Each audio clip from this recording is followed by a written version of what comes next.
Hello, everybody, and welcome to the One Piece live action LOVEcast. Because this is not a regular podcast. This is a podcast where we talk about everything that we love about the live action One Piece, and partially how much we love One Piece.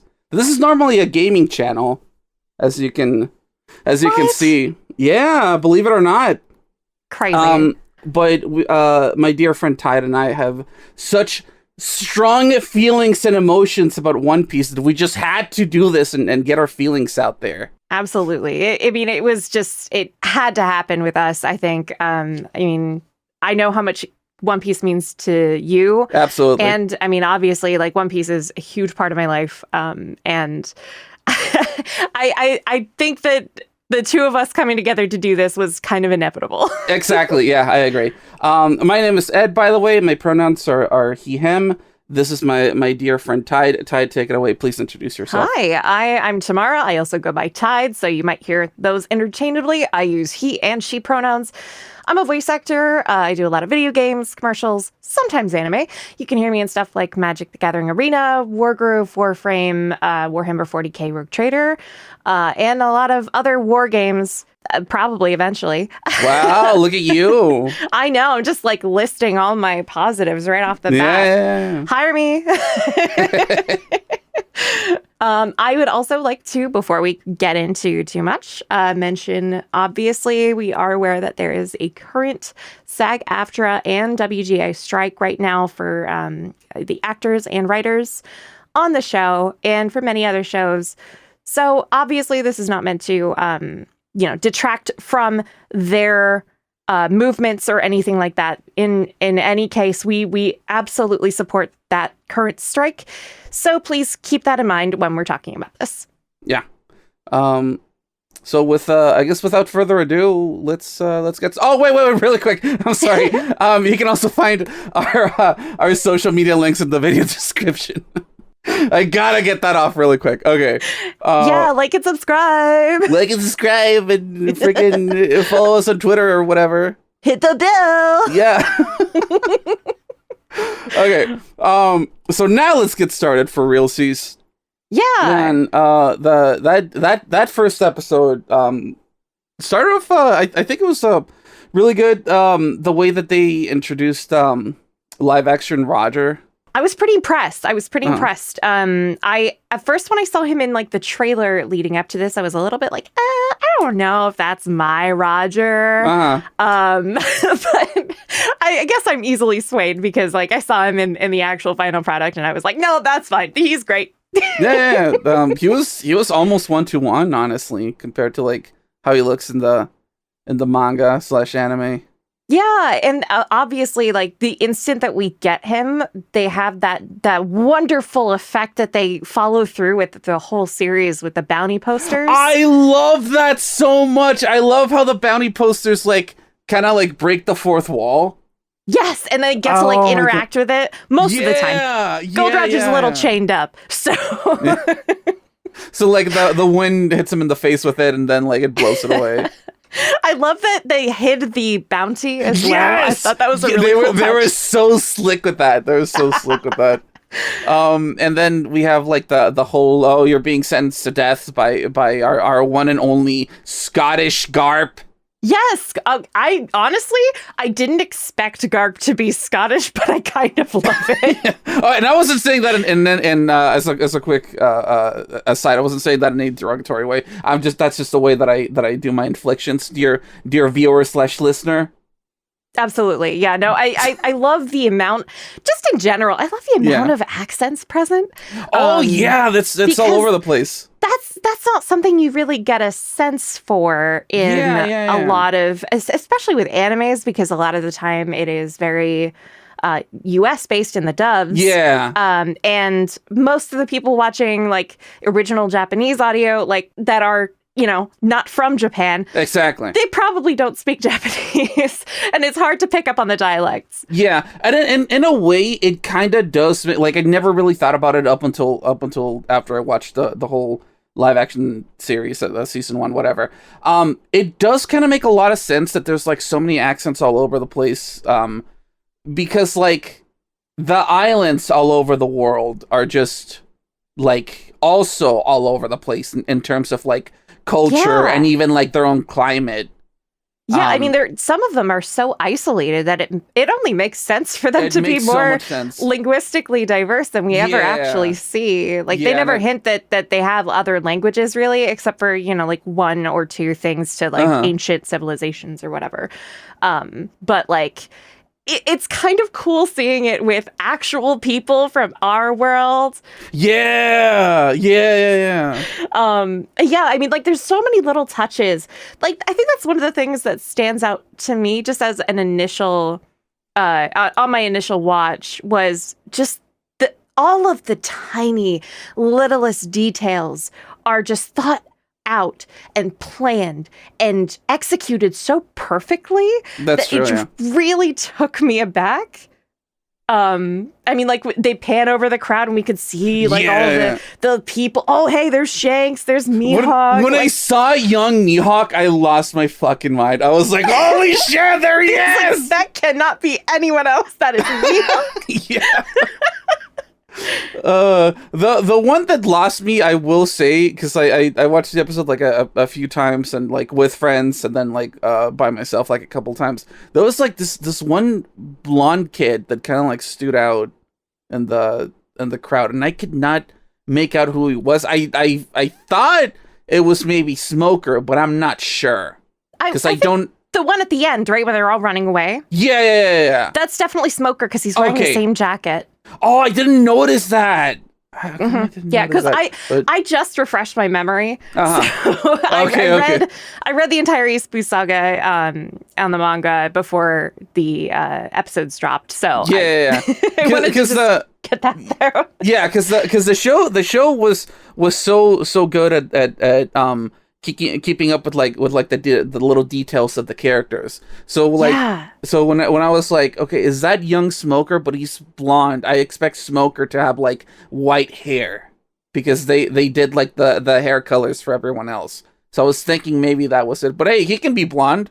That's fine too. I think it's also affected kind of by the lighting. That's true. Which is, I didn't think about that. It's hard to see some of the colors sometimes, and they had this weird like, I want to say like yellow filter over some of it. And I noticed that affected the scene with Kobe later on. Where his hair kind of looks white. And one of my friends commented, I was like, oh, I love his hair. Is it like white? And I'm like, no, it's pink. But it's pink. It's a very light pink.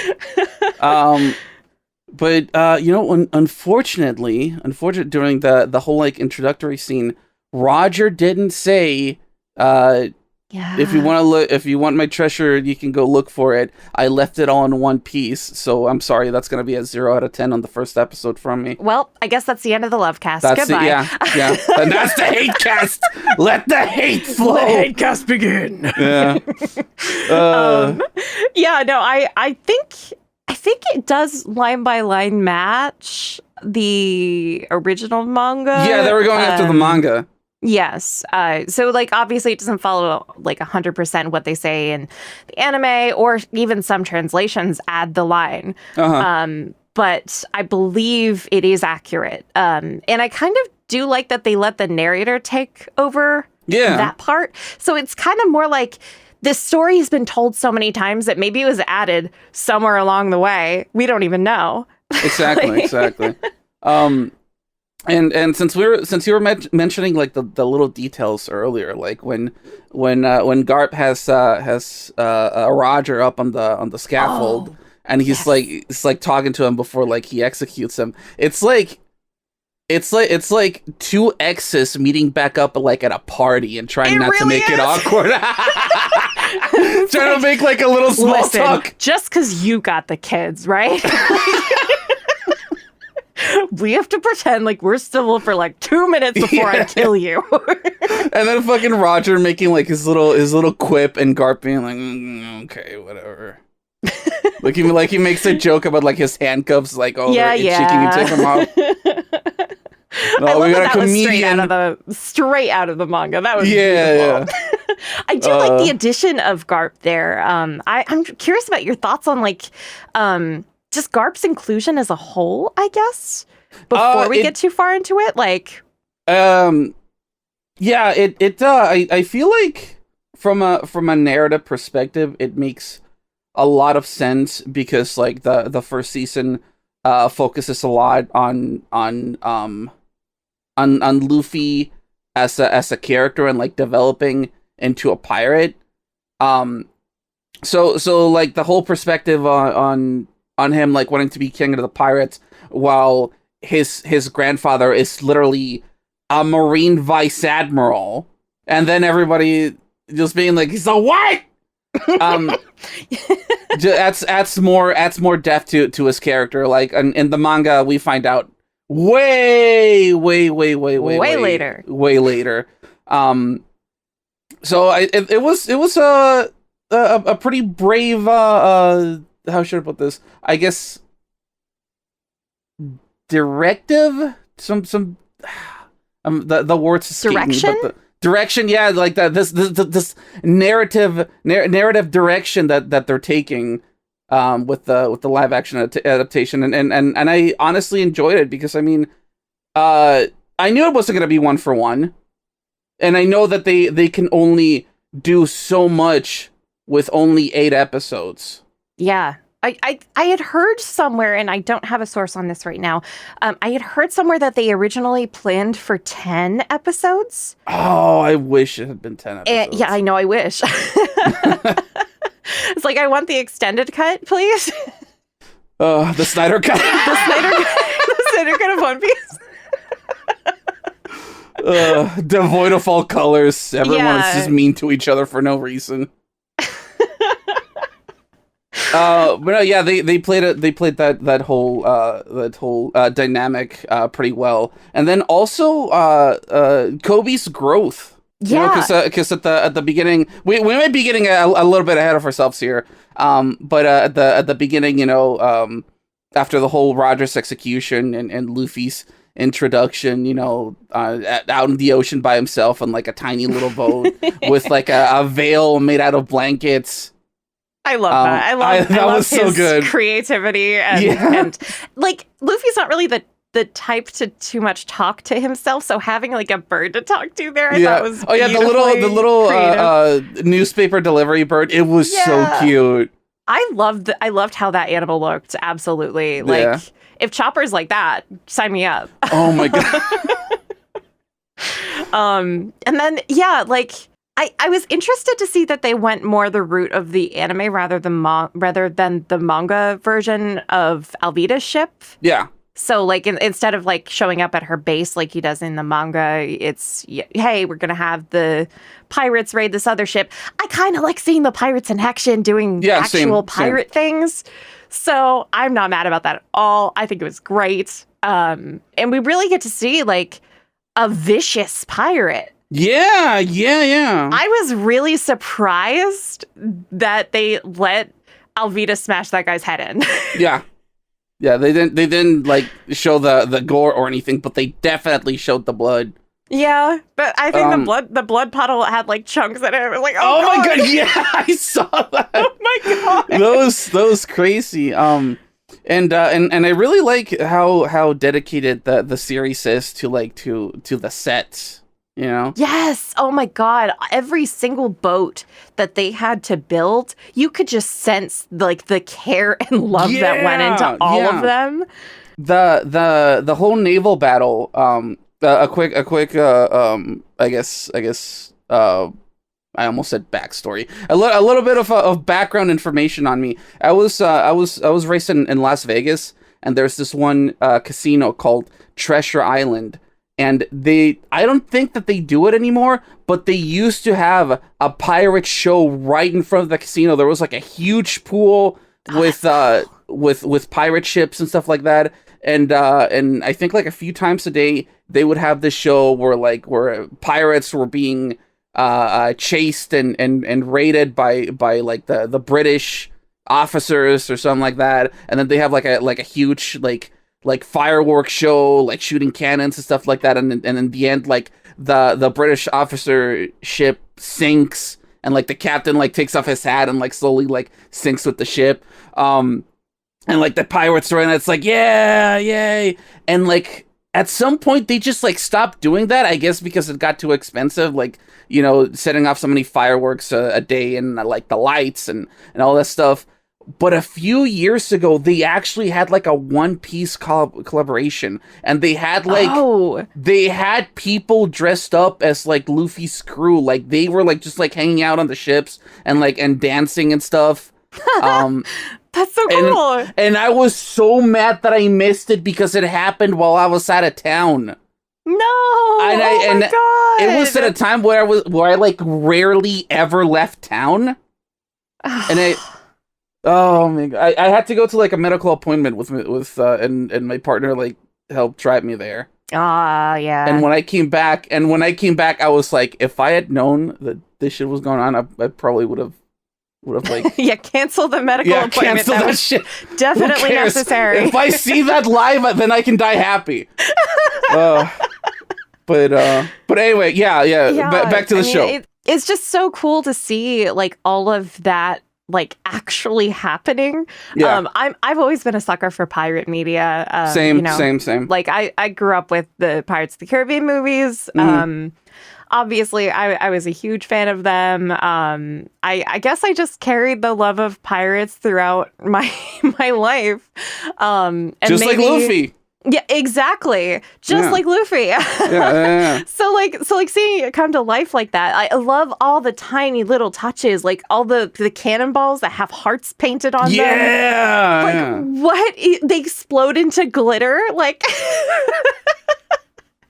I'm actually like huge fan of Alvida, actually. I think she should be able to get away with her crimes. Alvida, I am so fucking serious when I say this. Live action Alvida is fucking beautiful. She is drop dead gorgeous. She's so pretty. Obviously there's some issues with her devil fruit as it comes up later, if you know know. But like I don't think they will be doing that, which is great because she's perfect. I don't think you could improve on perfection for her. And I think she gets her like ruthlessness without it being like way over the top, you know? Yeah. And I guess I should mention, if anyone doesn't know yet, Luffy's live action actor is Mexican, and I felt like that was a big personal victory for me. Yeah. Just for me specifically. They did that for me. They said, "Oh, Ed loves One Piece. Let's get a Mexican actor as Luffy." They were like, I know what would make Ed's entire life. Not being Luffy, just having a Mexican actor portray Luffy. Oh my God. Shout out to Iñaki Godoy. I know he watches us. Yeah, he's a huge fan, actually. He's going to be listening to us on this trailer. What's up, bro? Hey, what's up? You did great. Or should I say, ¿Qué onda, carnal? Which I should... Oh, you know what?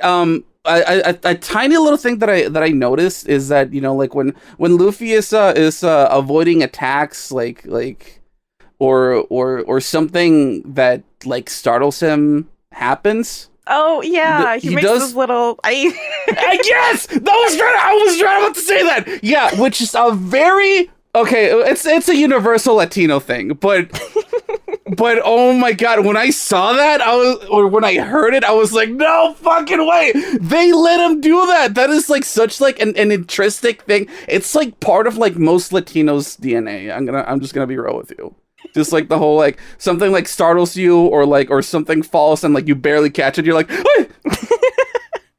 I mean, I don't think they could have like told him not to do that because it's just so like a reflex, you know? Exactly. I mean, like that's part of what makes like when you're trying to do another like if you're trying to speak in another language and you're trying to sound as normal and natural as possible in that other language, you have to learn all those little like, you know, interjections. Yeah. And make that part of your speech. Yeah. But then sometimes you get those little gifts from your natural language, which is so cute. Yeah. I love that stuff. And it wasn't just like a one-off. It happened throughout the entire series. And every single time that I heard like a little it made me so happy. It made me so happy. It's so cute. I love his accent. I love that they didn't push him to Americanize himself. I was very surprised about that, honestly. Yeah, I mean, like, I would have expected, you know, like, oh, we had to do, like, a lot of accent coaching. And I'm sure that they had a decent hey, bro, amount. what's up? It's me, Luffy. Oh, God. Yeah, I'm sure that they had, like, a little bit, maybe sometimes, just, like, pronunciation. Yeah. Or, like, hey, can you, like, over-enunciate, like, the R's here because we're Americans and we're terrible. Yeah. But, like, I thought he did incredible. And acting in a language that is not, like, your first language is, like, an acting challenge all in its own. And you have to portray this legendary character. So that is a lot to have on your shoulders. And he's, like, he did such a great job. Not only did he crush it, but, like, fucking... Did you see the video where he met with Oda? And Oda was like, you are... the live-action Luffy. Yeah, you are Luffy. Holy shit, what an honor. Oh, I cried, man. Oh, my God. Like, part of the... I'm glad that they leaned into this, but part of the success of the marketing for this show was just leaning into the cast. Yeah. And letting them see, like, here you go. Everyone is worried that this is going to be, like, an impossible adaptation. But here's your cast. Is this not them? Yeah, exactly. And letting everyone go, yeah, that's them. Yeah, and the thing that I love the most about it, and it's not just for the Straw Hat crew, but, like, for the large majority of the cast, I feel they don't just, like, embrace the characters, but they also, like, bring a piece of themselves into the characters. You know what I mean? Mm-hmm. Like how we were saying with Luffy just now, but also, like, Alvida and Kobe, and I'm sorry I cut you off. Go ahead. No. I totally agree. I was going to just say, you know, from an acting perspective, like, it's interesting to see what their choices were. And coming into this, I was really intrigued to see, like, oh, you know, they know all of their backstories and stuff, even stuff that isn't revealed in the little bit we get. How is this going to affect the choices that they make? Yeah. And then, like, I feel like they definitely acted with that backstory in mind. You know what I mean? Like, and they brought that whatever, because, like, underlying feelings were happening. Yeah, exactly. There you go. Right there. It's so good. And because we're getting into this, and I don't want to get away from, like, going through this first episode, but, like, as we meet Luffy, right? You know, Iñaki knew everything that Luffy had been through from his source material. Iñaki knew all of the backstory stuff that was going to be revealed. So how did he react to things because of that? That is what fascinates me as an actor, is just, like, they take these things and they use it to inform, like, how they respond to everything. And that's just, like, the essence of acting, right? Is responding to your environment, wherever that environment is, no matter how fantastical it is. Yeah, it's like they say, acting is reacting. Yeah, I mean, like, obviously I'm not simplifying it to that, but, like, I'm just trying to be a theater kid about it. Yeah, you know, the ones like telling you about acting. Yeah.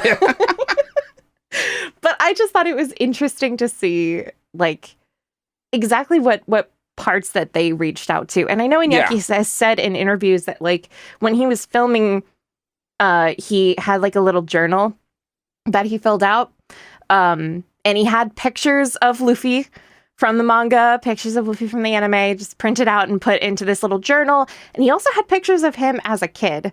Oh, okay. Just to channel that kind of, like, childish nature, but, like, that feeling of freedom that you have when you're a child. Yeah. And put that into his performance. I thought that is perfect. That is perfect. That is exactly why you are a Luffy. Yeah, this version of Luffy was talking a lot about freedom, like, anytime that he got a chance to, like, when he got to meet Kobe, and Kobe was like, oh, I don't know if I can do this. It's like, yeah, you can. If you put your mind to it, you can do it. Is that what you want to do? Okay, tell me what you want to do. I'll support you. Like, I got you. Like, he barely knew Kobe, And he was already like his fucking ride or die, like from day one, you know? Well, Kobe pointed him to the food, so. Oh, yeah. Yeah. Oh my God. So in that whole thing, and then they get away on their little boat and they're going away, and Kobe's like, why do you care? And Luffy's like, we shared a meal? Yeah! That is like the essence of Luffy right there. We shared a meal, so now we're homies. And like, did they eat together in the traditional sense of like, oh, we sat at a table and we had a meal that you cooked me? No, Kobe pointed him at a pile of like apples or something. Yeah. And that was it. That's all. That's all that it takes. Yeah. I was gonna say, live action Kobe it's literally fucking 1-to-1. Yeah. Live action Kobe. He's perfect. He's great. I watched it with a group of friends, and somebody was like, is it me or does live action Kobe have T-boy swag?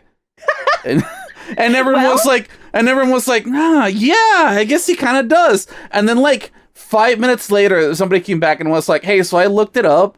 And Kobe's actor is actually trans, and we all just started fucking cheering. Like, we forgot what was going on. We were cheering for like 30 seconds nonstop. We were like, yeah! This is a victory for all of us trans masks. Everybody wins. Everybody fucking wins.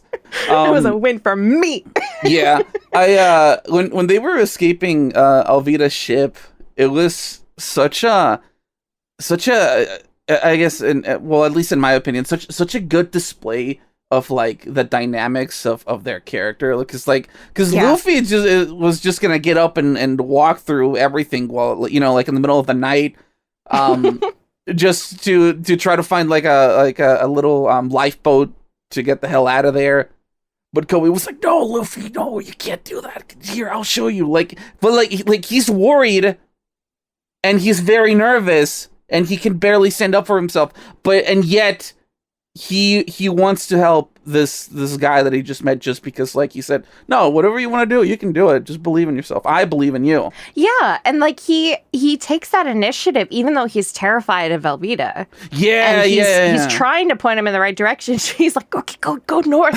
Here's an oar. Here's an oar. Okay, now get out of here and go north. And it's like, which way is north? And he turns around holding the oar with some fucking Looney Tunes moment, and he rings the goddamn alarm bell that's right next to him. Good job, Luffy. It's perfect. Was perfect. That was so good. I love that scene. It's seriously one of my favorite scenes in the whole entire episode. Maybe the whole entire series. I've always really liked that intro to Luffy. Just having him just come out of nowhere. He's got weird rubber powers that we don't even know about at that point, but like, I mean, he just uses that whole scene as a way to display, like, hey, there's something a little wrong with this kid. What did he eat? And then like the little fight scene that happened after he alerted everyone. The how should I put it? Like the hits really felt like they had some weight to them. Like when he was dodging Alvida, like swinging at him with the big club, and she like accidentally hits one of her crew, and like the guy just fucking goes flying. It didn't, like, the way that was performed, it didn't look like he just got pulled on a wire. It actually looked like he got hit with a heavy ass club, you know? Yeah. I really enjoyed the sound effects and stuff that they added too. I feel like the sound design was really vital in that scene specifically. I think I have in my notes like stretching sounds. Yeah. I that's not something we hear in the anime. They tend to recycle like some stock sound effects some pack. Stock cartoon sound effects. It's just the same 10 sounds that we've heard since 1998. Yeah. It gets old fast. But I feel like this was just it. You're right. It did have like that weight to it, and that sense of danger was. And when Alvida was like accidentally destroying parts of her own ship.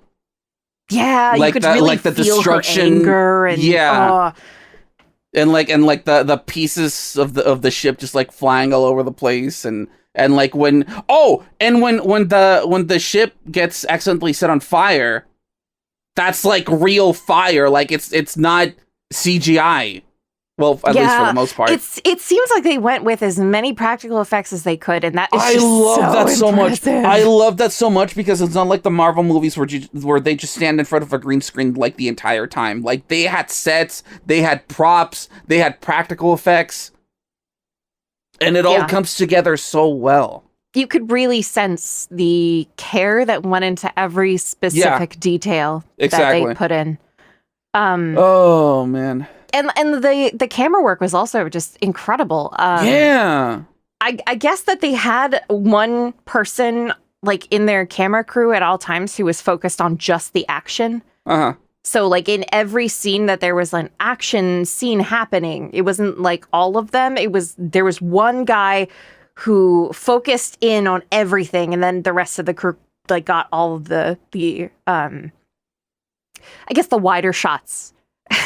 The technical term. I don't know that much about film, but I was reading a bunch of interviews about it, and I'm like, that's kind of neat. And like right after she gets knocked out, the fact that the camera pans back to Kobe and we see the fire just reflected in his glasses, I just thought that was a really cool moment. Just as Luffy's like, "You're coming with me, right?" Yeah, let's go, dude. Let's get out of here. Oh my god. Man. And then right after that is when we finally get to see it cuts to Zoro.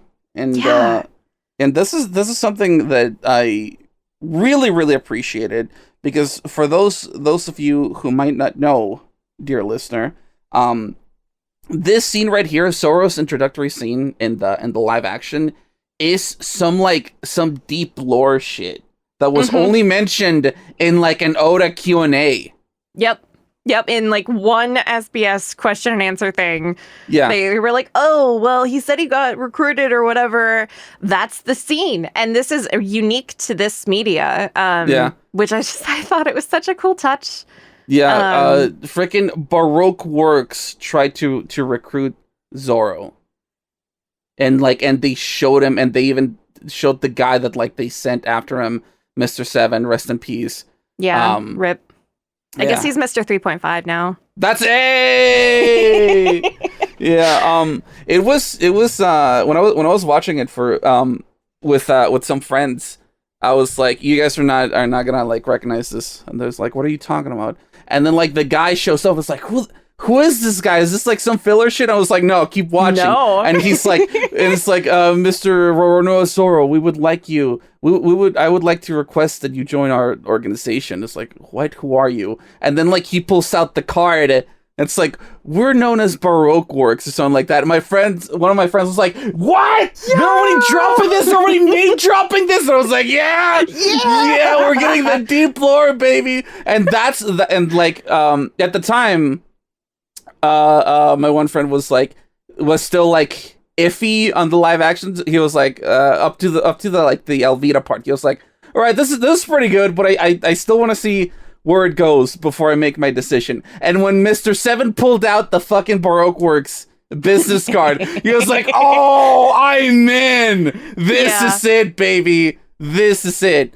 I also want to shout out just the fact that they have had like a lot of really cool like people who know the lore advising on every aspect of the show. They used a lot of people. I know they used something from the Library of Ohara guy, Artur. And they also had Greg Werner on set as like a consultant, who is a columnist for Shueisha Shonen Jump, and also just a mega fan of One Piece. Yeah. And you can really see the love in stuff like that. It expands the universe for people watching for the first time, and people who are coming back to give this a try are going to see that, and they're going to say, "Yes, I respect you." Absolutely. Speaking of, actually, I'm so glad that you mentioned that, because I forgot to add this to my notes, but you just reminded me. I think a few days before the series dropped, one of my favorite leftist political streamers, Hassan Piker, shout out to Hassan, had one of the showrunners as a guest on his stream. Like, he actually, like, physically, like, invited him to his house to, like, hang out. Oh, yeah, Matt Owens, right? Yes, that's what it was. And I tuned into the stream for a few minutes, and I saw Matt Owens sitting there wearing a fucking Nico Robbins shirt, and I was like, oh, this series is in such good hands. Good taste. That's all we need. Excellent taste. Oh my god. But then, so then, obviously, going back to, like, the whole, like, Mr. Seven trying to recruit Zoro, like, obviously, like, Zoro turns him down. It's like, if you want me to join your organization, like, then I have to be number one. That's the only way that I'll join. Fucking flips him off. Yeah, they should have sent a better number. I like number one. That was so good. And then they fight and all that stuff, but then Zoro kills him. He just straight up kills him. Yeah, I was cuts so the guy in half. Did that take you by surprise? Because it did to me. Because like, I was expecting some blood. The whole, like, Alvida thing, like you said, like the blood when Kobe was cleaning it up was, like, a little chunky.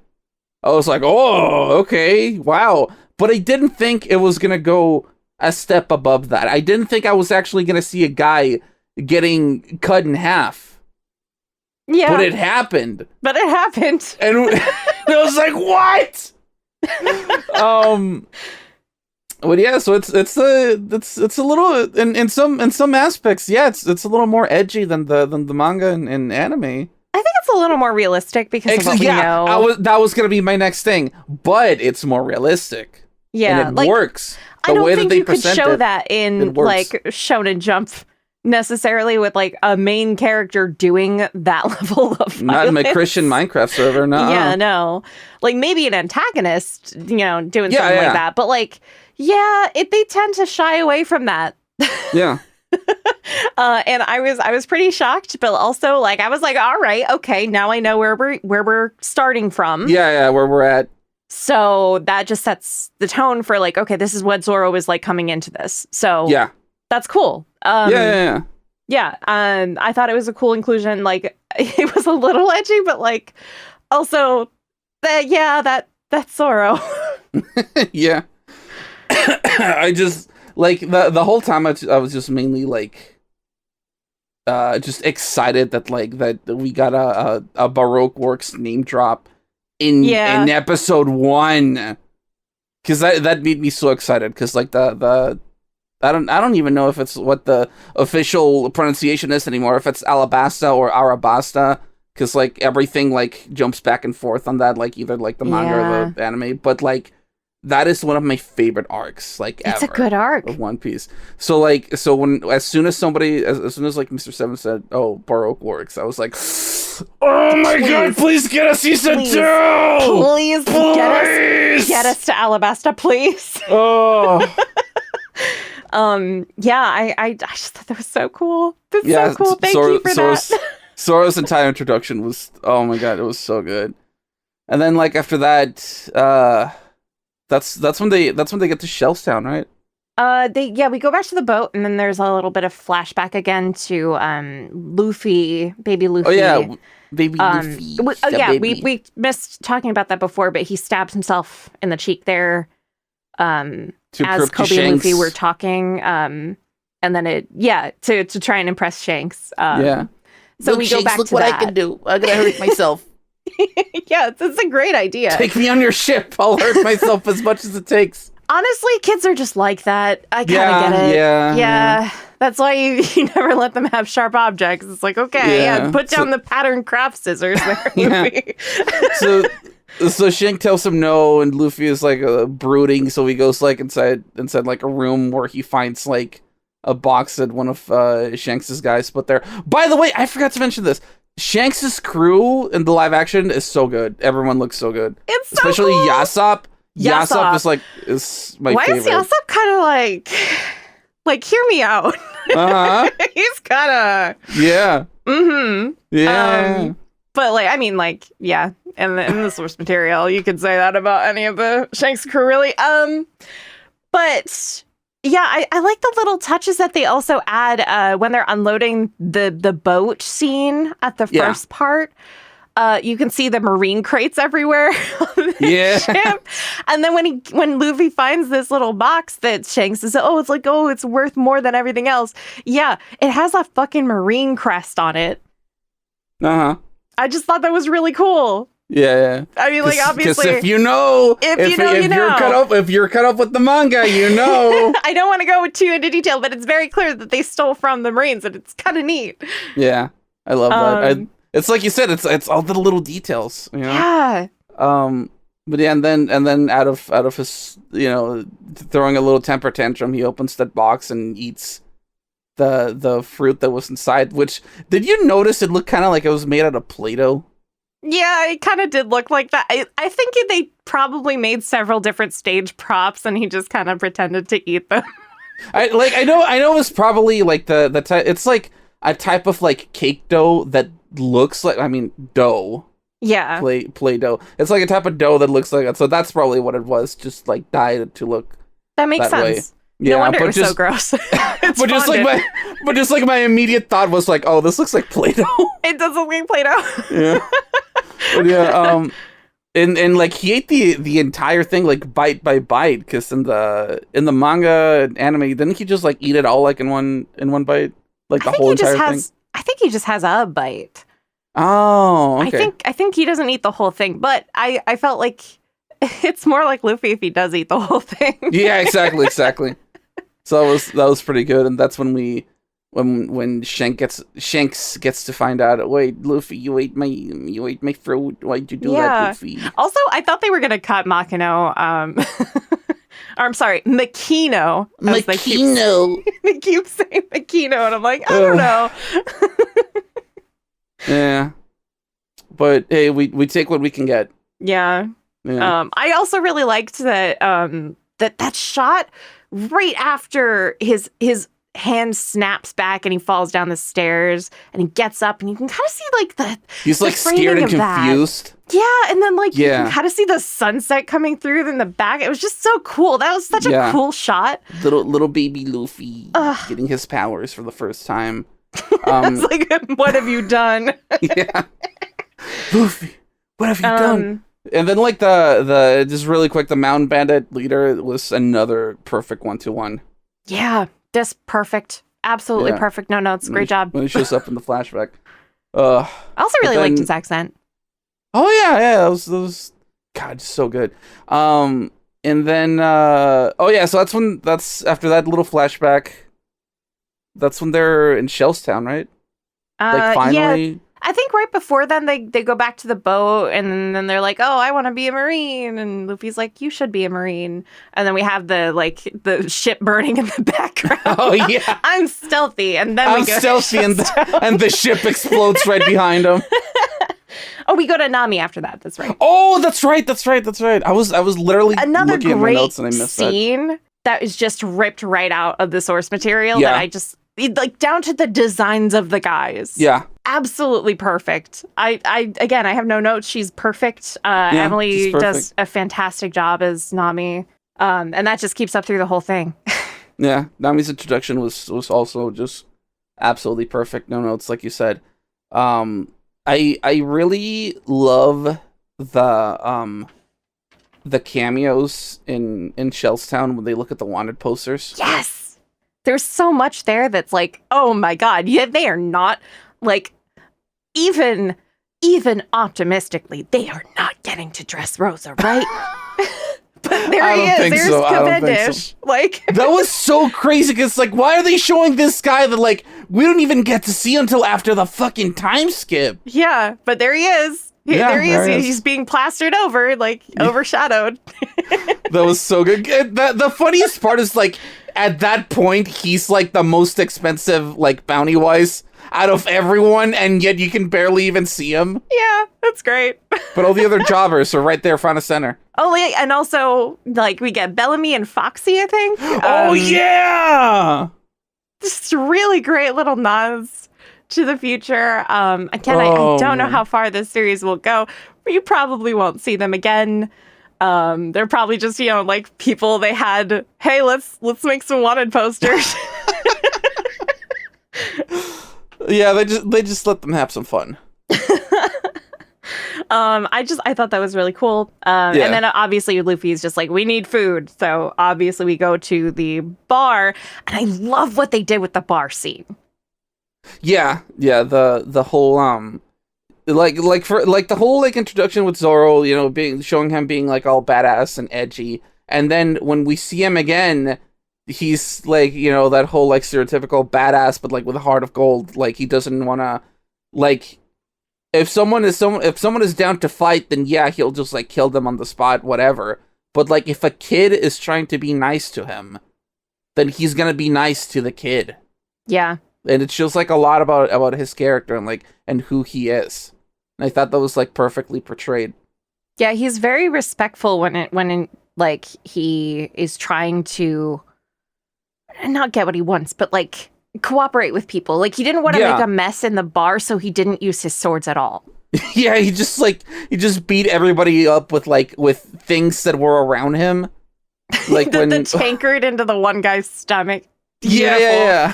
Well, but don't forget, that's after he empties it. After like he finishes his drink. Of course he has to. He throws it at the guy. That whole bar fight choreography was, oh my god, one of like the best fights that I've ever seen, like in anything. Yeah, that was really fun. It reminded me of like John Wick. Yeah, it did remind me a lot of John Wick. I feel like it's the non-violent energy of it. Like they're non-violent, non-lethal. Non-lethal. Yeah, because he's not using his swords. He could if he wanted to, but he even says like if you don't want to draw your blade, like if you draw your blade, be prepared to use it. Clearly, you're not prepared to use it. Yeah. And by the way, Helmeppo was really good too. Helmeppo was fantastic. He looks like such a scumbag. Yeah, he's so punchable, which is just kudos to the actor for being punchable for this character. Yeah. He did a great job. God, the energy of that whole scene with like Luffy looking on, Kobe scrambling under the table, Nami using this whole thing as a distraction to steal a uniform. Yeah. It's just a perfect example of all of their characters. Yeah, all of their like mannerisms and stuff like that. Like Luffy like fucking like having like a twinkle in his eye like the entire time that he's looking at Zoro fight.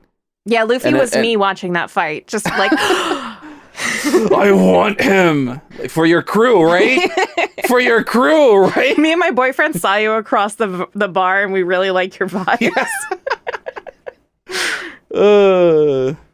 And then what have we got after that? That's after. That's when after that freaking Zoro goes up to like Captain Morgan. Oh yeah, I forgot to mention he brings in the top half of Mr. Seven to claim the bounty. Yeah, drink for me and my friend. He's had a rough day. He's trying to walk it off. I like that they establish him as a pretty deadpan kind of guy. Like he's not overly reactive, which is it's different from the original, but like I don't hate it. Yeah, they gave him this dry like wit and sense of humor, which I really appreciate. He's dry. He's straightforward too. Like I mean, like his thing when he like you drop my food and he gets down, he eats the rice ball off the floor. Which, by the way, they called them rice balls, which was interesting. Yeah. Jelly donuts.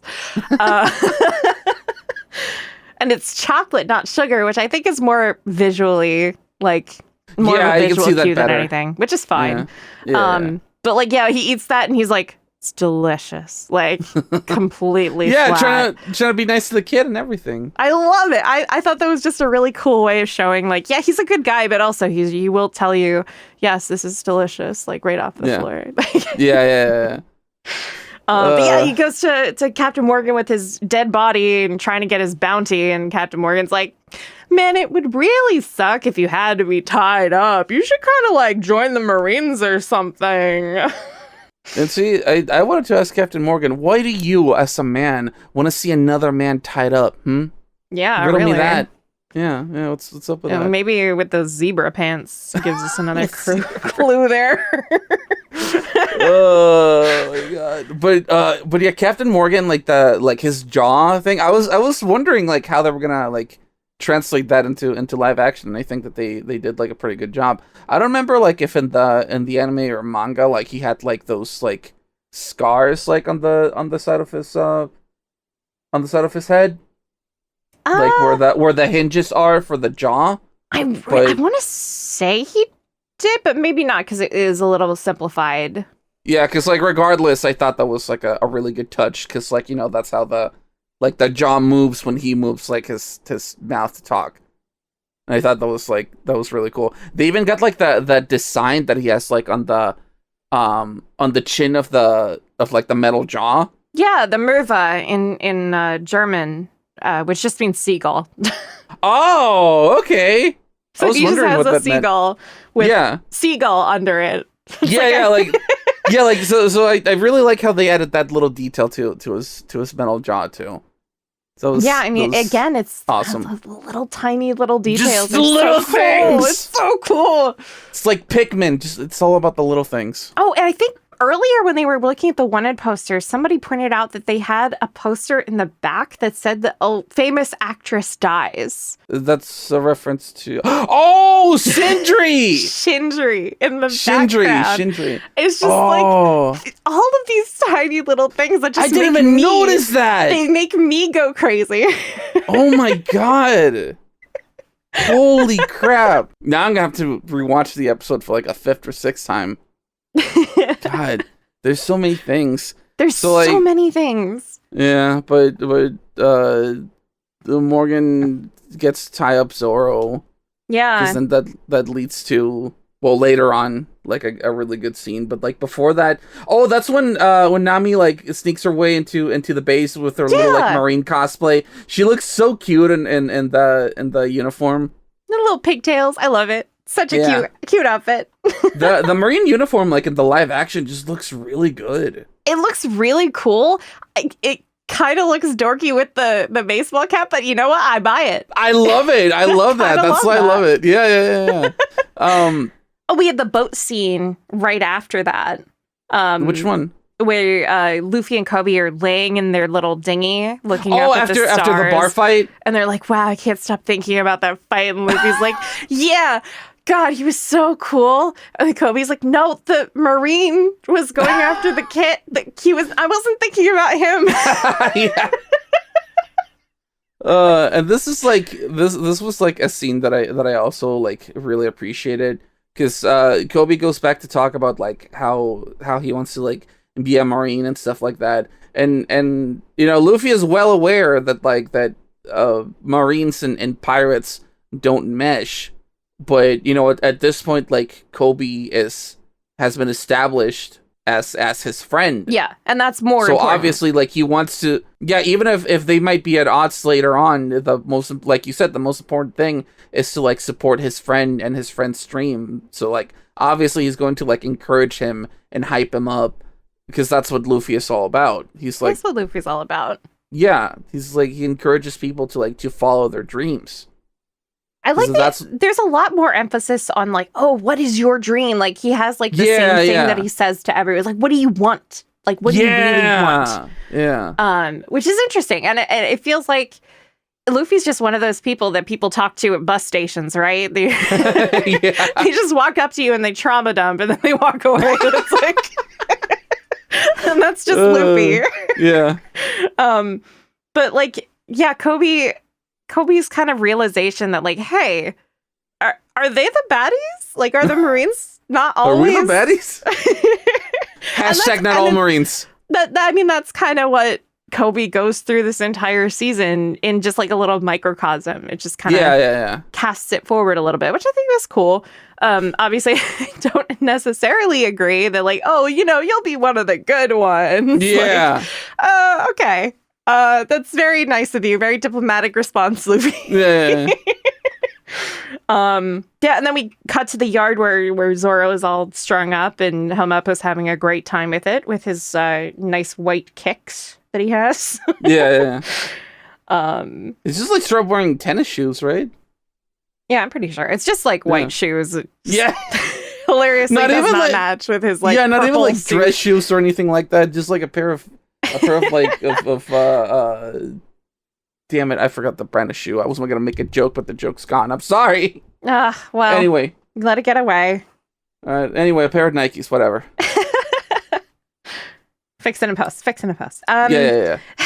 I was kind of surprised to see him carrying around Watto, like just like out there. Just willy nilly. Yeah, but like that's the important one. Yeah. How dare you? The very important one, the one that you don't want to mess with. Nami sneaking around. Luffy kind of getting up through the grate and like, hey, what's up? I'm lost. I love their whole entire first meeting, like between Nami and Luffy, because like Nami sneaks into the I guess like the basement where they have like the sea maps and all that stuff, and beats up a couple people and like knocks them out, and then like starts looking for whatever she's looking for. And then Luffy just falls down through the ceiling and breaks the table. Typical Luffy. It was so good. Like the whole the dynamic of Nami being like very quiet and careful and like calculating, and then Luffy just literally just falls into where he's supposed to be. Kool-Aid Man's into the room. Yes, I'm gonna start saying that. He Kool-Aid Man's into the room. It was so good. And then like both of them like playing like a little game of hide and seek. And then she's trying to lie to his face, even though he kind of overheard it. Yeah. And at first, like, she tries to attack him. Like, she pulls out her staff, and Luffy's like, "Hey, no, don't do that. I love Put that how away." he's just like, "No, don't do that." And he like before that he had done like something similar to Kobe, like when they first meet, because Kobe wanted to scream for help when they meet at Alvida's ship, because he thinks, well, in a way, Luffy is, I guess, a stowaway, and he wants to like scream out, it's like stowaway or something like that, and then Luffy just like goes over and like covers his mouth, it's like, hey, no, don't do that, don't do that. No. I love that. Oh, I hope he does more of that. Like, I think he will. I think he future. will. He's got the energy down. I think the writers have the right tone for him. It's so good. I also really like so fucking good. I really like that he stumbles into both of his crew that we meet here, because obviously they meet in separate arcs originally, but through the condensation of arcs, I really like what they did. Luffy wanders into the yard on accident. He even says that he's lost, and he finds Zoro, which I thought was a really cool touch, because Zoro's always lost. Yeah, and then he does the thing that you're talking about, where immediately upon meeting Zoro, like he asks what his dream is, and then he shares his dream with Zoro, and unties him. And I thought like what was very interesting here, because I feel like this is like the first major deviation from the source material, because in the manga / anime, this is where Luffy asks Zoro to join his crew, and Zoro is like, if you want, first get my swords and we'll talk. But like Zoro doesn't ask that, because Zoro wants to do everything by himself. Like he's not like Zoro's doesn't feel I should put it, desperate enough to ask for help, but also he barely just got tied up in the yard. And also, so I feel like it's really interesting in this version. Instead of Luffy using like, "Oh, I'll go get your swords and then you have to join me," in this version they kind of emphasize the choice to join him. Which I think is very, that underscores a lot of the themes that we get in One Piece, especially with freedom and like your own agency in things. He's been scouted by 2 other groups already. Yeah. And turned them down because he has his own thing, whatever. Yeah, Baroque works in the Marines. Luffy, the first thing he does is ask what he has going on, and then go, "Hey, you should join me." "Oh, but okay. Yeah, sure, whatever. Bye." Like, right. See ya. Yeah, it's like, cool. I have my thing. You should join us, but, no big deal. If you feel like pressure. it, yeah. NBD, whatever. I kind of like that.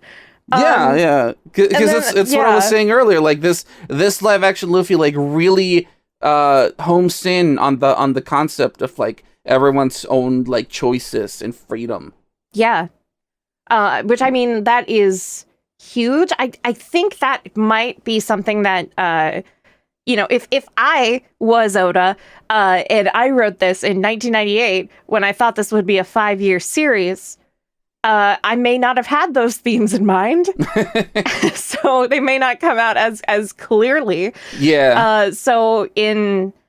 That's one of the things that I was really excited to see, was because he worked so closely on this, how would he approve of the changes made?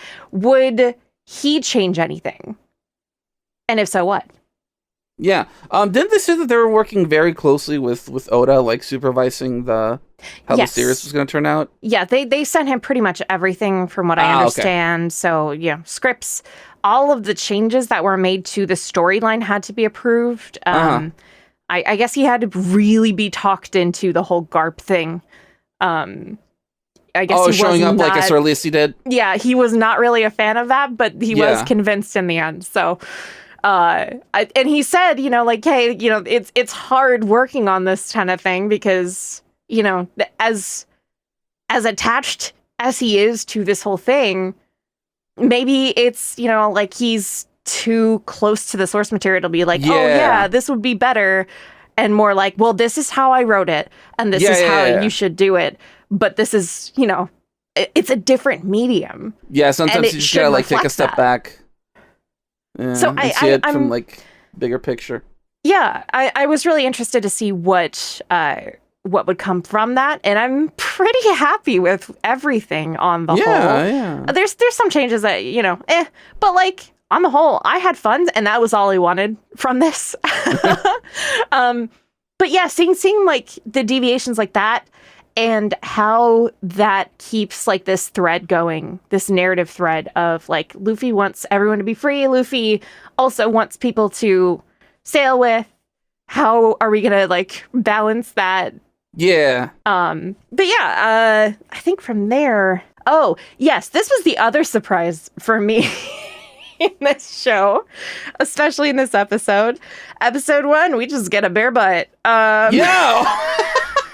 I was not expecting that either. Just fucking Helmeppel's cheeks full on display. They are plot essential. Yeah.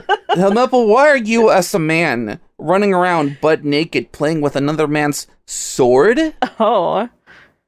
Riddle me that one, Batman. He really wanted to touch Watto, I guess.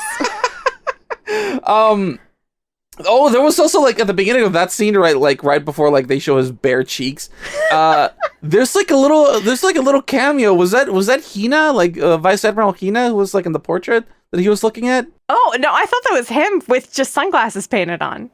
Oh, I wasn't sure. I was like, is that because I remember like Hina is like another like high-ranking Marine, and she wears she does have sunglasses. Yeah, so I thought maybe that was her. But yeah, it could have been either way. He was either like looking at himself with shades, or he was just like I think he's trying lusting to follow, after Hina. I think he's trying to follow in his father's footsteps as far as like the vanity thing goes. Oh, you know what? That makes a lot of sense. Yeah, because freaking he has a bad example. Morgan has like an office filled with like pictures of himself. So yeah, like whereas Morgan wants to look heroic and like, a super like powerful. Mappa just wants to look cool. Yeah, just look cool. And interestingly enough, the teddy bear that he covers himself with when Zoro bursts in is also modeled after him. Yeah, has like the same hair. Has his hair and like the little cap that's this Marine. God. Oh, I love it. It's like you said, the little details. It's so good. This show has so much soul. Yeah. I mean, like, it's just so good. Yeah, and then like that's when like Zoro barges in and like takes his sword back, and like and Helmeppel's like, "Are you gonna kill me?" And Zoro's like, "No, worse." And that's when he gives him like his stupid little haircut. That was excellent, because like I feel like if we just seen Helmeppo with his stupid little haircut from just ripped straight from the source material, it would have been funnier. It would have been funny just to laugh at him, but this is more funny to me. He was trying to salvage this terrible cut. Yeah. He's like, no, I'm not owned. I'm not owned. I'm not owned. And then Nami and Luffy breaking into Morgan's office, I believe. Oh yeah, and again, Luffy talks to someone about his dream of wanting to be the king of the pirates, and asks. And strangely enough, we don't get Nami's. No, we don't. He just asks her like, "Why did you decide to become a thief?" And like Nami just gives him like a very. Oh, I needed to eat. At this point, like Nami like still has every single one of her walls up, plus more. Oh yeah. Plus an alarm system. And she's just like, "Oh, I stole because I had to eat," and that's it. You know, I didn't really think about this, but the safe as a metaphor for Nami, right? We don't know what's in it yet. Yeah, that comes later, but they get her first. Yeah. I don't know. I maybe that's me just like, you know, focusing on the curtains are blue. It means something. It's something. We'll find out later.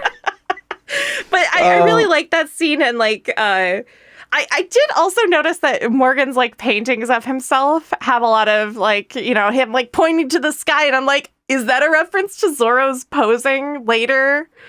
Oh, I didn't think about that. In Little Garden when he's like, I have to do a cool pose. Yeah. I don't know. I'm you know, we do get our first glimpse at the Den too. The transponder snail. Oh yeah, the transponder snail. Yeah, it doesn't like zoom in on it or anything, but like you can see that there's like a transponder snail on Morgan's desk. And then like the whole Nami trying to break into, like looking for the safe and then trying to break into the safe like with Luffy. I thought that showed such a good on-screen chemistry between the two of them. Yeah, they work so well. Yeah, even if like Nami at the time wasn't being like fully honest with Luffy, just like their little like interactions were yeah, like he says, "Oh, I have an idea," and she backs away because she's like, "Yeah, okay, he can take over." Like, I'll just let him give it a shot. And he literally just rips the goddamn safe off its hinges. Yeah, and force. Takes the whole entire thing. I thought that was the weirdest that the rubber effects looked, which I think that was maybe prosthetic mixed. And it just looked a little weird, blended with the CGI there. Yeah. I could be wrong. But as soon as they're out the window and flying down, I'm like, oh, God, that's One Piece. Yeah. Like, every time I catch myself watching this, smiling and going, that's One Piece, is just, that's a win. That's a win. I love the Looney Tunes moments. They're just... They're so great. They're so great. When they're... Oh, I forgot to mention, when they're walking around looking for Morgan's office, looking for the safe, like Luffy does this like silly little strut, and Nami's is just like, come on, stop!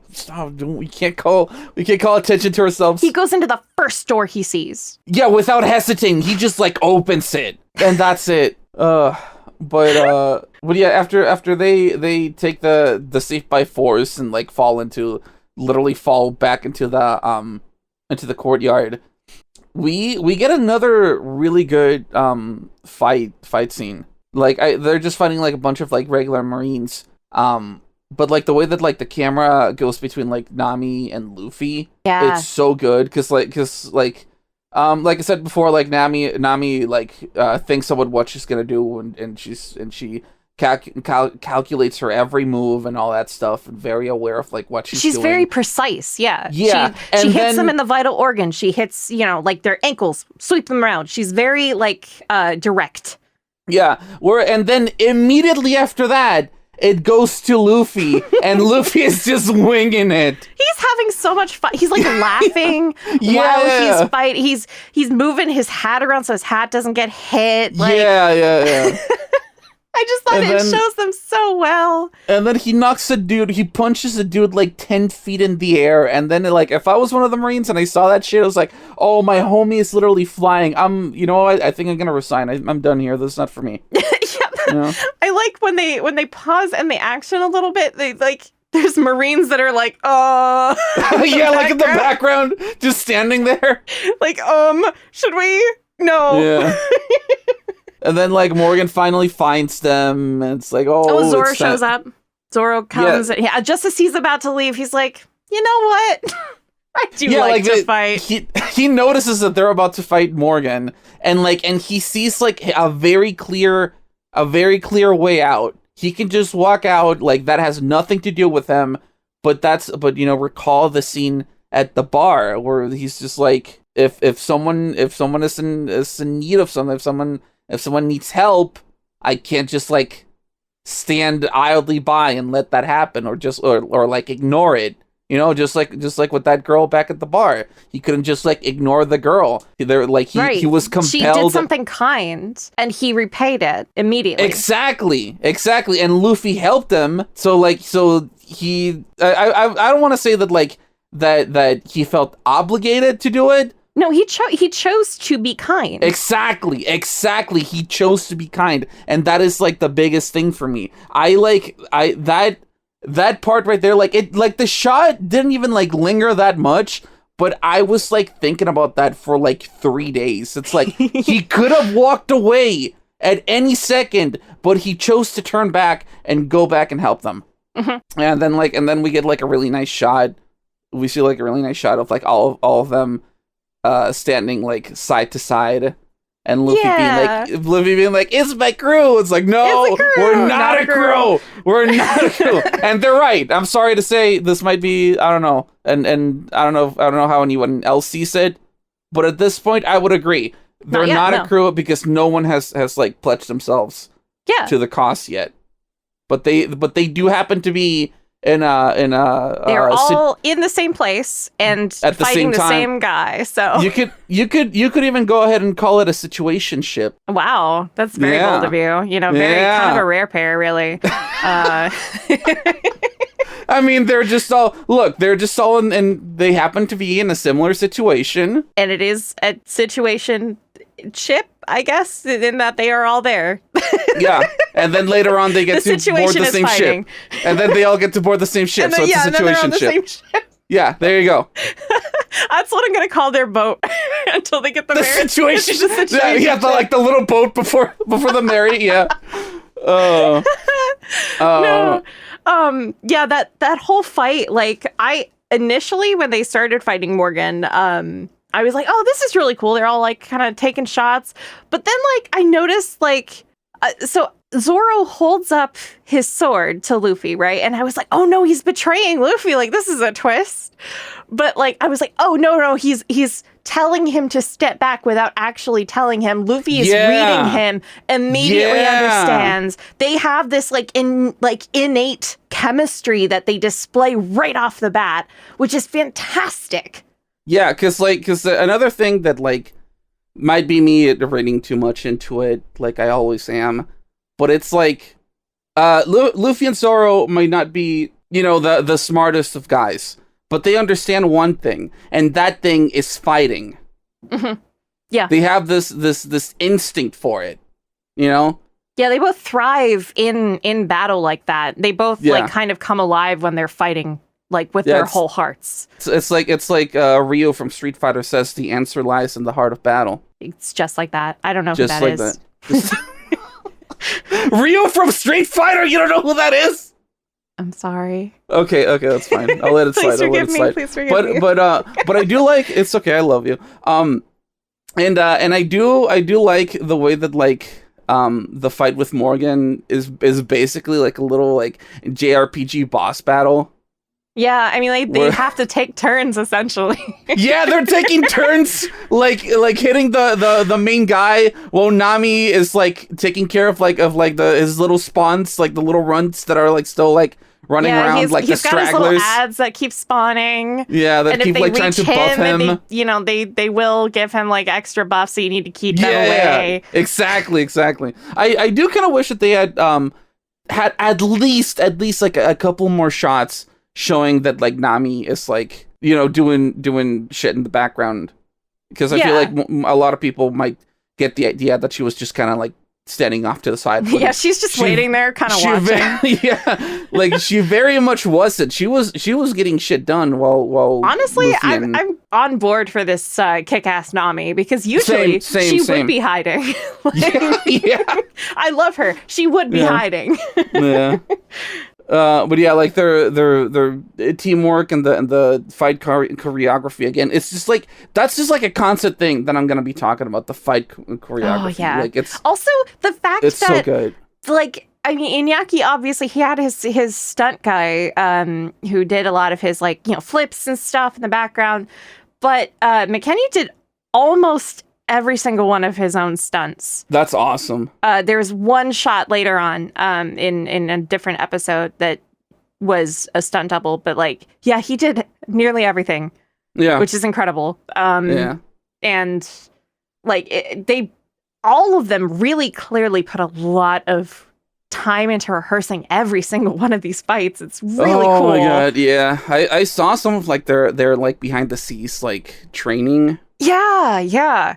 Oh, it was awesome. It's so good. Like how like everyone just was really just put their whole like heart and soul into their characters, not just for the acting, but also like for the way that they fight, because everyone has their own unique way of fighting.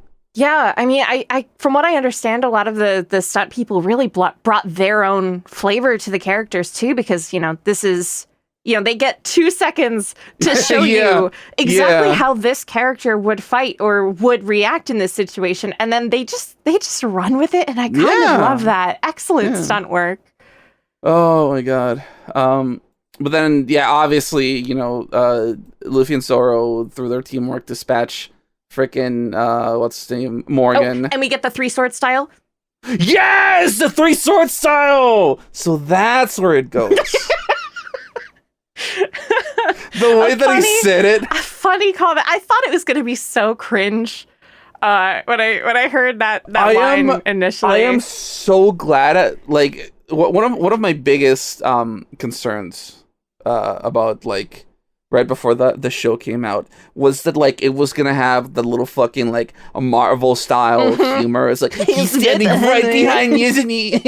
So that just happened. That sounded a lot better in my head, type of shit. Oh, that was awkward. That was a thing. But I didn't feel like they did any of that, I feel like they avoided it 98% of the time. I think there's a couple lines that were just like, I'll give them that. That's fine. Because it can't be every single thing that you can say because that's too much. I'm usually like so keen on on looking out for that, because like anytime that I hear some shit like that, I just roll my eyes so hard. Yeah, and I didn't. Even if like something was either like just I felt like it was fine completely in character, or it's like okay, I mean like a lot of that's them, it. A lot of these lines that I heard in the trailer and I was like I don't know about that. They fit fine. They fit perfectly fine. Yeah, like with the context and what's going on. This was one of those things where it's just like, that's where it goes. Okay, kind of get it. It's a callback, and it's dumb. Yeah, yeah, because he was like, he has 3 swords. Okay, but he has 2 hands. What does he do with the third one? And he sees them fight. That's where it goes. So yeah, I thought it was cute. I also liked the touch that when he has his bandana on, I'm pretty sure he has just a touch of eyeliner that they added, which is very funny because we always joked about that when watching the anime. It's just like, oh, he's got his eyeliner on. Yeah. I would have appreciated it if they had just like dedicated like maybe like 5 or 10 seconds for him to like explain why he puts the bandana on, because they never say it. But the reason he puts the bandana on, dear listener, is anytime that he fights somebody worth fighting, he puts that on. That's when he because like I said before, Zoro is like a very fight oriented person, if that makes any sense. I don't know how else to put it. But like when he recognizes, like you know what they say, real recognize real. When you see him put on that bandana, that means that you're on his radar. Yeah. Like you're worthy of being fought to his full extent, basically. Which is when water goes in his mouth, like immediately. Yeah. Kudos to McKenny for holding that sword in his mouth. Like, I mean, it wasn't like a full sword. They had like a prop thing. Yeah, but like he still had to like get that hilt in. Yeah, I really did wish that, like I said, I really did wish that they had like spent, just a few seconds, just like even like as a throwaway line just to say that, because it adds to Zoro's character. Yeah, like Luffy going like bandana and him being like, this is a worthy fight or something. It's like something. Yeah, exactly. There you go, and that would have been there you are. Hire me for like in character. Yeah, it's actually my audition.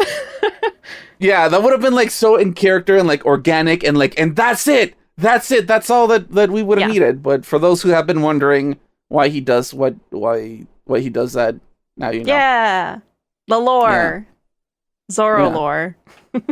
Laura Noah Zoro. Laura Noah Zolor. That's what I'm gonna call this episode. Laura Noah. No. Yeah, no. Try and say that. That's too long. That's still long and confusing. No one's gonna get it anyway.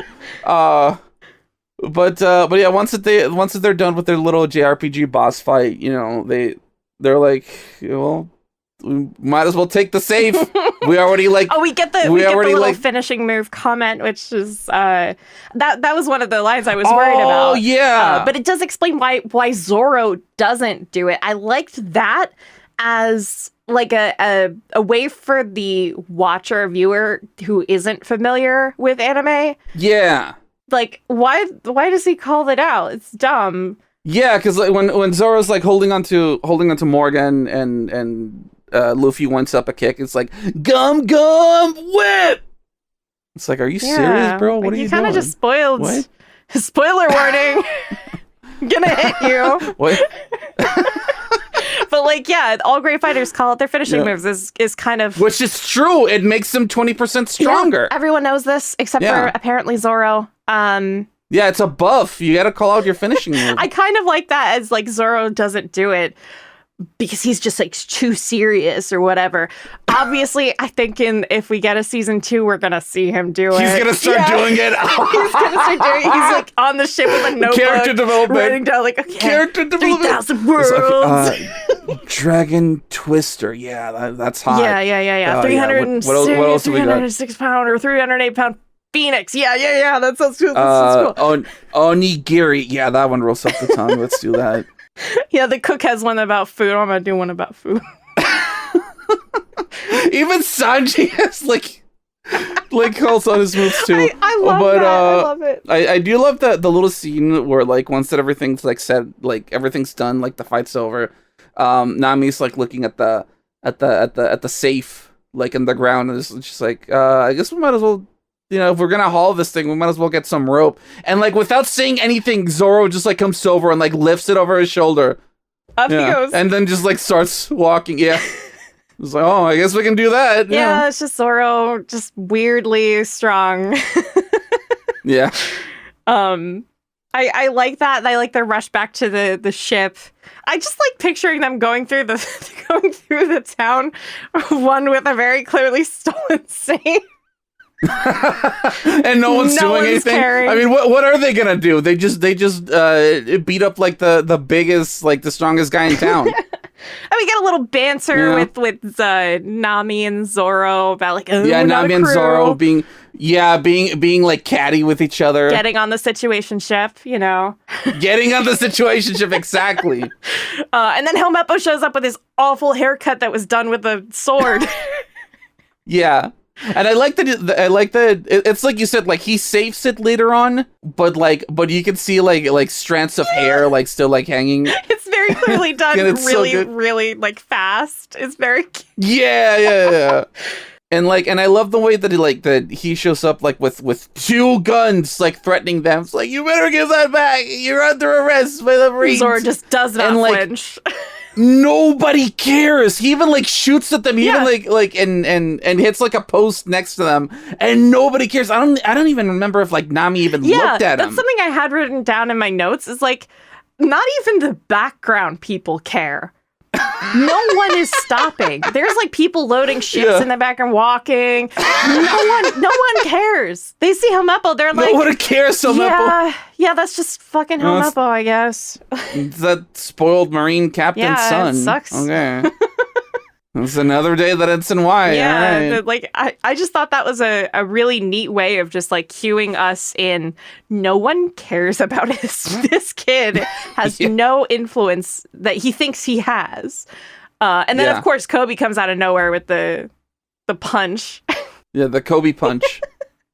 Which of course he hurts his hand with, like, baby. Yeah.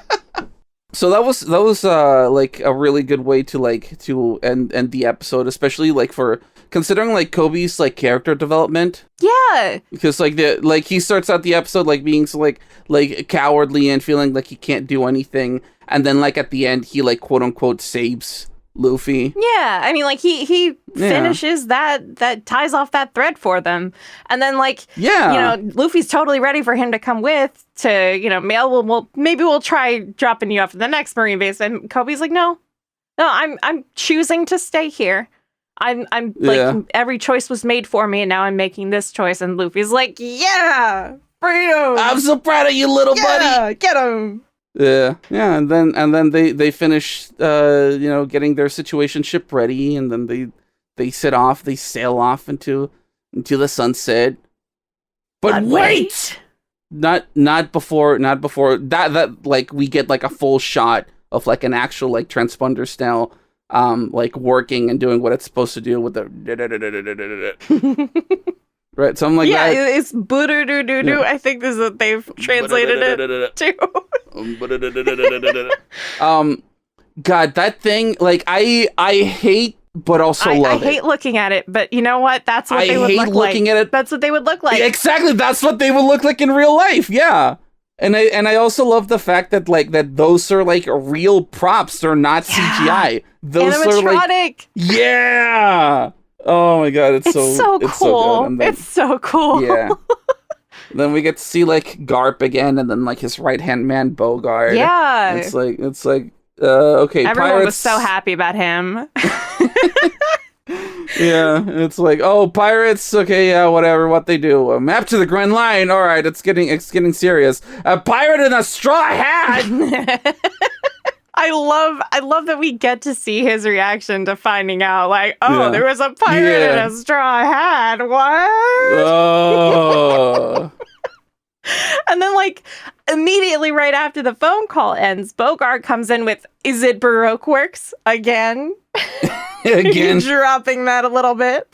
I love the like, just lurking in the shadows, the Baroque Works, like it's just on the edges of our perception, like what we are allowed to see into this world. Yeah, it's just giving us more of a sense of life. For those who know, if you know, you know, and it's so good. I just love that. It's such a cool touch. It's really cool to end on. Oh, and then but wait, again, there's still more.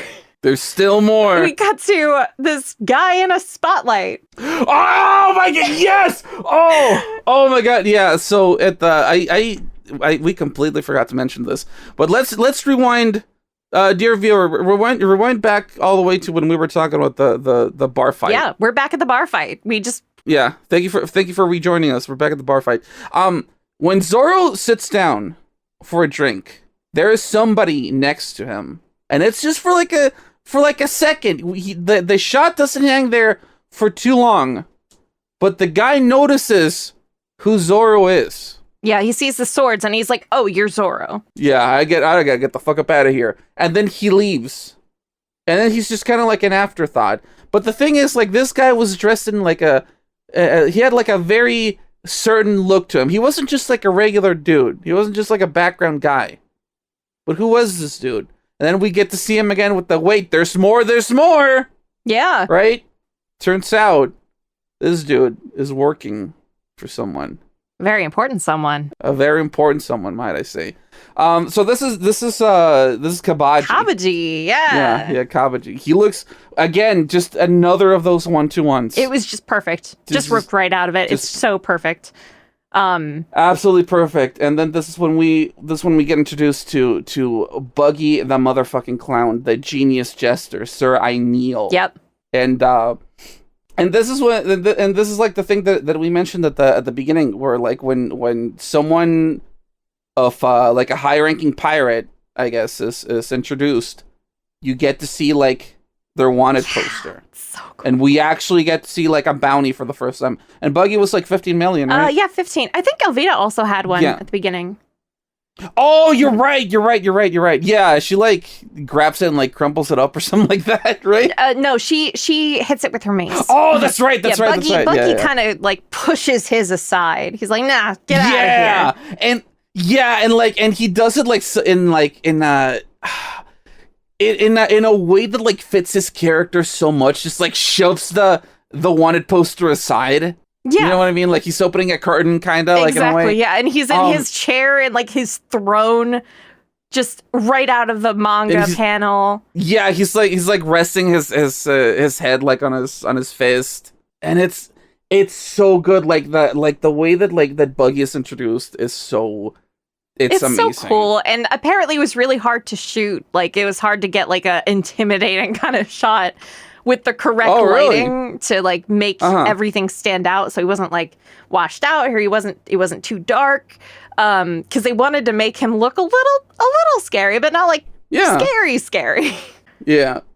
So we get to see like a glimpse of what he's like, and like first of all like his live action design again, chef's fucking kiss. It's beautiful. It's really good. Yeah. But then like the way that he talks and like and his mannerisms is like a little bit different from how he is first introduced in the manga, because like he's like a little bit more serious. He's still like hangs on to like the main thing that makes him Buggy, which is, you know, like the like a clown guy, but like a sinister clown type of guy. But he actually like feels more menacing. It feels like he's like when he means something, he's more serious about it. But he still does the thing where he like 1 second he'll be serious, and then like the next second he'll be like hanging back and laughing. Yeah. And I feel like the actor just absolutely nailed it. It was honestly perfect. I was really surprised that like it didn't come off super jokery. Yeah, exactly. Like it had that sort of like sinister, but like I don't care who I have to kill. Yeah. But like it was his own thing, and he owned it, and he took it, and he ran with it, and it was beautiful. Yeah. Great job. Yeah.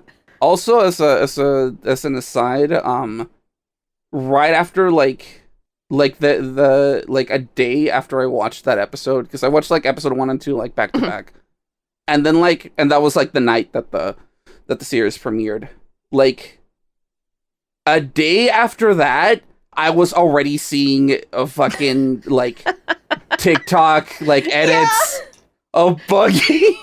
He was just what are they called? Fan cams. I was seeing Buggy fan cams that day after. Yep, me too. I mean, like he was the it girl on Tumblr. They had little Buggy in the corner, and everyone got pissed off. Oh my god, that's right. That's right. No, I loved it. I loved it. That they kind of embraced the fact that like they knew what they had with Buggy. Did you see what happens like if you clicked on him? Yeah, didn't it like make it like change your entire dash or something? Yeah, it changed your entire dashboard to like wanted posters. Oh, okay. Yeah, I wasn't on desktop, but I did see people talking about something that happened. Oh, okay. Yeah. Just like a little Buggy, just like, who the fuck is this why freak? Is there just, a like, weird hanging out like on the side. Yeah. And then and I think like the week before that, Tumblr just had like a tab that was it just said Zorro, I think. They had each of the crew members in order that they joined, basically. Oh. Yeah. Okay. So first it was Luffy, then it was Zorro, and yeah. Oh, how did I miss that? I only got to see the Zorro one. I don't know how I missed like the other ones, and I'm like on Tumblr like every day. Yeah, the day before it was just One Piece, I think the tab title changed to. But yeah, everyone was kind of confused, and it seemed to be completely posts chosen at random, because I remember for Sanji's day there was just some like photography that someone posted, and it was not related to One Piece. So I don't know how they chose everything. Okay. It was just really weird. Not a great or well thought out campaign. I guess they couldn't have the actors on to talk about it. So. Oh, that's right. That's the best that they could do. I was about to say like why Tumblr of all places though? I mean, it's like I get that a lot of people use it, but it doesn't feel like as active as it used to be. They do have a partnership with Netflix though. And they've done a few Netflix shows. I think I've seen like a couple other like Netflix things. Oh, you're right. I remember now. Wednesday, I think, had a big... yeah, I forgot about that. I completely forgot about that. This is the biggest one I think I've seen in a while, though. True. So, you know... And it's also like it also has like, at the time of this recording, it like Netflix, One Piece Netflix live action, whatever you want to call it, is like the biggest show like that's streaming right now. Yeah, it was the biggest in 86 countries. God damn. And it's got, I think it had 18 million views, 18 million people that viewed it. Good. And which is really good. It's really, really good. I guess they're going to see what the longevity is like. I think it's pretty much guaranteed that if the strike ends, we will probably get a season 2 immediately. I hope so. Because it seems like they have a lot planned already going into this. Oh my god, I need it. I need it so bad. I really, really hope things resolve. The co-CEO of Netflix just came out and was like, yeah, One Piece is a huge success. We're really happy with it. And I'm like, pay people. Yeah, pay people, you fucking assholes.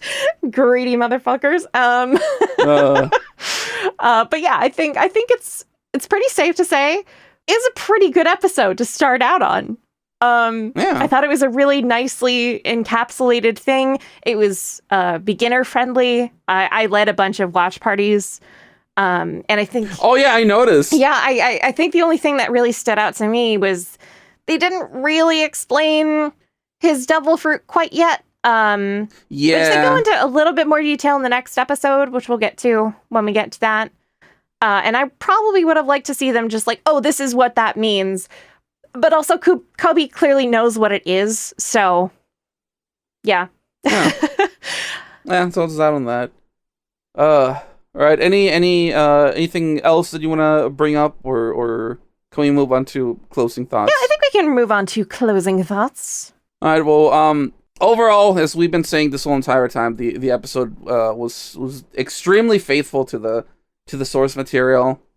Lots of little things in the not just like as the main focus, but also like in the background to watch out for, and that you can tell that like just everybody involved in this project was just like a huge fan of the series, or if not, then they really did their homework on it. Yeah, you can really tell. And like even the directors have said like, hey, I didn't know what this is, coming into this, and now I really love it. Like, clearly they got to the heart of what makes One Piece so special to all of us. And I think that's really what made this not a failure. Well, imagine that if you do an adaptation with love in your heart instead of wanting to make a quick buck. Yeah, like, oh yeah, I know Cowboy Bebop. It's super cool. Everyone likes it, right? How hard can it be? But hey, One Piece broke the curse, so yeah, you're welcome. We're good. Even if this turns out to be like the only anime adaptation of anything that's good, I'm still okay with that. I'm still delighted that it captured the essence of watching One Piece and what that can look like for so many people, and what has kind of enthralled us all is just the fun and the positivity, and just like it makes you smile. And following your dreams. Following your dreams. Follow your dreams. I wanted to point out, one of the reasons the director took this job, or took on this specific project, was because he had a lot of offers. Is because he said he wanted some positivity in the world, and he was just seeing nothing but depressing post-apocalyptic things.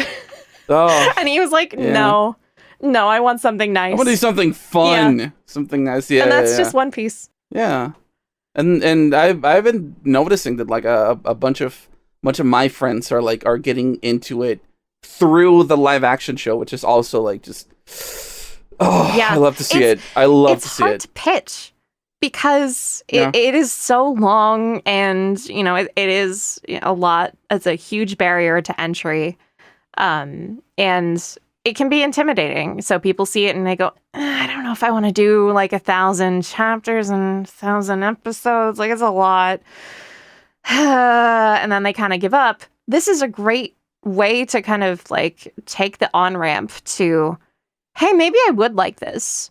Yeah. And I'm not saying like you skip the beginning after watching live action. Oh God, please don't. Please don't.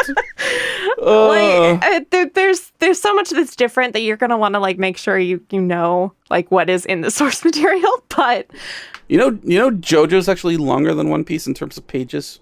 Yeah, that makes sense. Somebody it's been going on longer. Looked into it. Yeah, somebody looked into it recently, and JoJo is like, I think like 25,000 and something pages, and One Piece currently stands at like 22,000 and something. Considering JoJo's been going on, like, I know it's had more since breaks, like the 80s, but like this has been going on since then. Like, yeah, that makes sense. That tracks. Yeah. Yeah. But yeah, this is just a little fun fact. That's really cool. That's really interesting. Also, JoJo very good. JoJo good, yeah. But I really love that it seems to be like bypassing like generational gaps too, and people's parents are finally like, yeah, hey, I know that you like this thing, and I saw it on Netflix, so I watched it, and I have so many questions. Like, somebody's mom was like, oh, did they find the One Piece at the end of the season? My friend God, had to be if only. No. Can you imagine? Yeah, they find it right away. Can you imagine finding the One Piece in 8 episodes? Yeah, actually, it was right here in East Blue. It was right, the entire time. You should have turned around. It wasn't the friends we made along the way. It was something we dropped near the entrance to the Grand Line, though. Yeah. There you go. But yeah, I'm just in love with how people are reacting to it and responding to it. Yeah. Can't get enough of that. Yeah. I'm just happy. Yeah. I'm happy and I love it. Yeah. And I'm happy that if you're still listening to us at this point, thank you for your time. Thank you for hearing us just gush about one of the series that we just love the most in the whole entire world. Yeah. And remember, you can check us out on. Oh, I'm sorry. Were you gonna say anything else, or was that? I mean, no. I'm pretty good at wrapping up here. Okay. Thank you. I'd like for listening. Yeah. If you stuck around this long, we really appreciate it. Yeah. So check out our social medias, which are gonna be in the video description, and a huge ultra mega special shout out to my friend ScribSquab, who did the drawings that you saw that you see of us through this whole entire episode. Yeah. I'm also gonna link his Twitter in the video description, so next time that he opens commissions, maybe you can check him out and give him your money because he deserves it. Yeah, absolutely. Also, if you have any to spare, don't forget the WGA and SAG both have solidarity funds, so help them out. Oh, you know what? I'm gonna link those two in the video description. Yeah, hell yeah. Yeah, there they are. Yeah. Solidarity with any and all striking workers. Yeah. All right, well, that's gonna be it for us. We'll see you next time, and remember to keep your dreams alive. Or not. No, yeah, do it. Okay, that's it. I'm done. Bye.